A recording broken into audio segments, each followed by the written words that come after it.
নমস্কার, শুভ সন্ধ্যা। বসুধার কথা চ্যানেলে আপনাদের স্বাগত। আজকে এসছি রবীন্দ্রনাথের শান্তিনিকেতন প্রবন্ধের ত্যাগ নামক প্রবন্ধটি আপনাদের সঙ্গে একটু ভাগ করে নেব বলে। এখানে রবীন্দ্রনাথ বলছেন, বিশ্বধর্মের সঙ্গে আমাদের ইচ্ছাকে মেলাতে পারলেই আমরা বস্তুত স্বাধীন হই।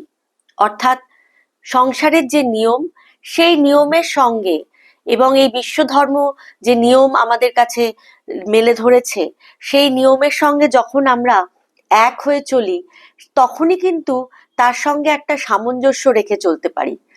আমার মনে হয় লেখক এখানে প্রকৃতির নিয়মের কথা বলছেন। প্রকৃতির নিয়ম কি না, প্রকৃতির নিয়ম হচ্ছে বড় বৈপরীত্য। তার একদিকে অকৃপণ ভাবে আমাদেরকে দেওয়া আছে, আবার বড় রূঢ়ভাবে, বড় কঠিন ভাবে প্রকৃতি আমাদের কাছ থেকে নিয়েও নেয়। তো এই দেওয়া আর নেওয়ার মাঝখানে সামঞ্জস্য রাখবো কিভাবে? না, সেই সামঞ্জস্য রাখা যাবে যখন আমরা ধীরে ধীরে নিজেকে ত্যাগের জন্য প্রস্তুত করব। আর এটা খুব সত্যি কথা, ত্যাগ না করলে কিন্তু গ্রহণ করাও ভালোভাবে যায় না। আমরা যদি সবসময় গ্রহণ করতে থাকি, তাহলে একদিন সেই পাওয়ার আনন্দ আমাদের কাছ থেকে চলে যায়। তো সেই পাওয়ার আনন্দকে ধরে রাখতে গেলে আমাদের ত্যাগ করা শিখতে হবে। লেখক বলছেন যে বিশ্বধর্মের সঙ্গে আমাদের ইচ্ছাকে মেলাতে পারলেই আমরা বস্তুত স্বাধীন হই। স্বাধীনতার নিয়মই তাই। আমি স্বেচ্ছায় বিশ্বের সঙ্গে যোগ যদি না দিই, তাহলেই বিশ্ব আমার প্রতি জবরদস্তি করবে আর আমাকে তার অনুগত করবে। তখন আমার আনন্দ থাকবে না, গৌরব থাকবে না, তখন দাসের মতো সংসারের কানমোলা খাবো। অর্থাৎ প্রকৃতির নিয়মকে যদি জীবনে স্বীকার করে নিতে না পারি, তাহলে সেই কানমোলা আমাদের কপালে জুটবেই জুটবে। অতএব একদিন এ কথা সংসার না বলতে পারে যে তোমার কাছ থেকে কেড়ে নেব, আমিই যেন বলতে পারি আমি ত্যাগ করব। অর্থাৎ যখন আমার দেওয়ার পালা আসবে, তখন সংসারকে যেন বলতে না হয় যে আজ তোমার কাছ থেকে কেড়ে নিচ্ছি। অর্থাৎ যা আমার কাছ থেকে চলে যাবে, সেই চলে যাওয়াকে স্বীকার করা। যা আমার কাছ থেকে আর চিরতরে মুছে যাবে, সেই মুছে যাওয়াকে ধীরে ধীরে স্বীকার করা এবং কোথাও গিয়ে নিজের মনকে আস্তে আস্তে প্রস্তুত করা যে এ সংসার কিন্তু নিত্য নয়, ক্রমশই কিন্তু সরে যেতে থাকে। কিন্তু হয় কি, আমরা সব সময় ভালো কিছুর সাথে, কিছু পাওয়ার সাথে নিজেকে বড় অ্যাটাচ করে ফেলি, নিজেকে বড় আটকে ফেলি এবং খুব জানা সত্ত্বেও আমরা কিন্তু এটুকু কখনো ভাবতে পারি না যে আজ যা আছে কাল তা থাকবে না।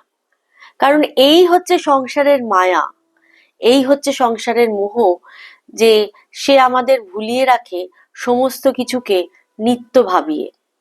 কিন্তু আসলে সংসার কিন্তু ক্রমশ সরে সরে যাচ্ছে, যা আমরা বুঝতে পারি যখন তা আমাদের কাছ থেকে সরে যায় তারপরে। তো এখানে রবীন্দ্রনাথ বলছেন যে সেই সরে যাওয়ার প্রস্তুতি নিতে, যে একদিন তা থাকবে না, আমি নিজেই তা ত্যাগ করে দেব।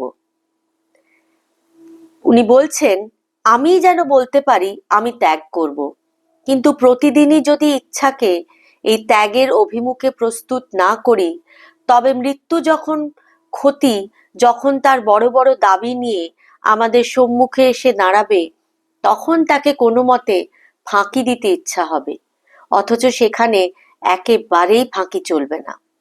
সে বড় দুঃখের দিন উপস্থিত হবে। এই ত্যাগের দ্বারা আমরা দারিদ্র্য ও রিক্ততা লাভ করি, এমন কথা যেন আমাদের মনে না হয়। কারণ পূর্ণতা রূপে, পূর্ণতর রূপে লাভ করবার জন্যই আমাদের ত্যাগ। আমরা যেটা থেকে বেরিয়ে না আসবো, সেটাকে আমরা পাবো না। এর চেয়ে ব্রিলিয়েন্ট এক্সপ্লেনেশন আর কিন্তু হতে পারে না। যখন আমরা কোনো কিছুর মধ্যে মিশে থাকি, তখন আলাদা করে কিন্তু তার অস্তিত্বকে আমরা টের পাই না। যখন আমরা সেখান থেকে বেরিয়ে আসি বা সেই জিনিসটি আমাদের কাছ থেকে চলে যায়, তখন কিন্তু তার উপস্থিতি আমরা টের পাই। তাই লেখক বলছেন আমরা যেটা থেকে বেরিয়ে না আসবো সেটাকে আমরা পাবো না।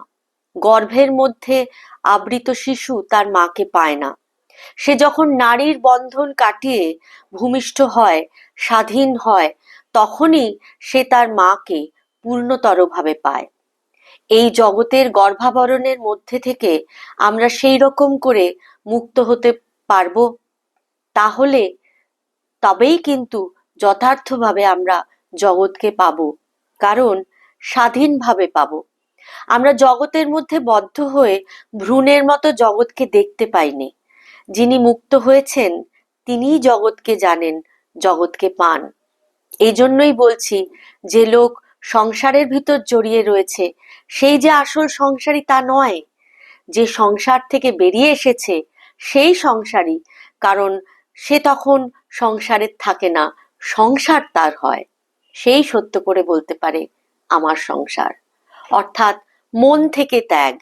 আর মন থেকে ত্যাগ করতে পারলেই তবেই কিন্তু সংসার আমার হবে। আসক্ত থেকে সংসার কিন্তু কখনো আমার হবে না, সে ক্রমশ আমাদের দুঃখই দিতে থাকবে। বড় ভালো লাগলো এই প্রবন্ধটি আপনাদের কাছে উপস্থাপনা করতে পেরে। আশা করি আপনাদের সকলের ভালো লেগেছে। সবাই ভালো থাকবেন। শুভরাত্রি। আর বসুধার কথা চ্যানেলটিকে লাইক, শেয়ার এবং সাবস্ক্রাইব করবেন। ধন্যবাদ। सर्वे भवन्तु सुखिनः, सर्वे सन्तु निरामया, सर्वे भद्राणि पश्यन्तु, मा कश्चित् दुःखभाग् भवेत्।